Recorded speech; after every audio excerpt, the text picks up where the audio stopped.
Hi everyone, and welcome to another B2B Growth Explained. My name is Bryant Lau, and in this video I want to cover the somewhat controversial topic of MQLs. To begin, let's start out by defining what an MQL even is. The term MQL stands for Marketing Qualified Lead, and originally comes from the work the analyst firm Series Decisions did around the demand waterfall. The general idea behind the demand waterfall is that as a marketing team, we can use a marketing automation platform to score our leads based off of demographic and behavioral data to send only the best leads to the sales team. In theory, this is awesome, and in practice, many times it is.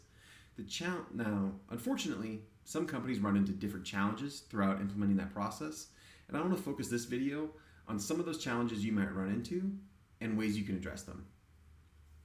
So let's begin by first covering the topic of that I've seen way too many times is marketing teams become overly focused on just generating more MQLs.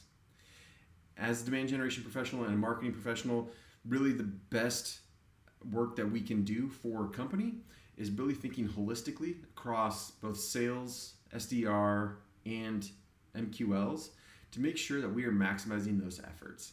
And as a marketing team, if we become too siloed and too focused on just generating MQLs, we're going to overlook different areas where we can help the SDR team or the sales team generate pipeline as well. And we're not going to be acting in the best interest of the business as a whole. Second challenge is we often end up in a position where we're trying to just drive more MQLs and missing out on how those additional MQLs are actually impacting the funnel, impacting revenue generated, pipeline, demo set, etc.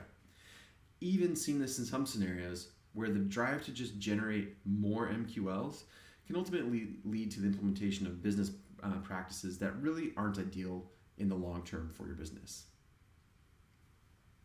An additional challenge that I've seen many times is your target market is often fixed, and which is unfortunate because your business goals are absolutely not.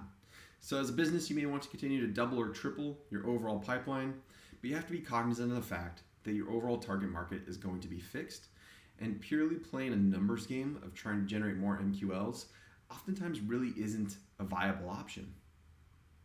And then lastly, being purely focused on sales or on MQLs can sometimes lead to sales and marketing tension. There's this common paradigm where marketing says sales doesn't follow up on the leads, and sales says marketing has bad leads. So, how do we solve some of these challenges? First of all, one of my recommendations is to move away from the term marketing qualified lead and call it an automation qualified lead. First of all, I feel this is much truer to what we're actually talking about, but also helps reduce some of the tensions that you can see between marketing and sales.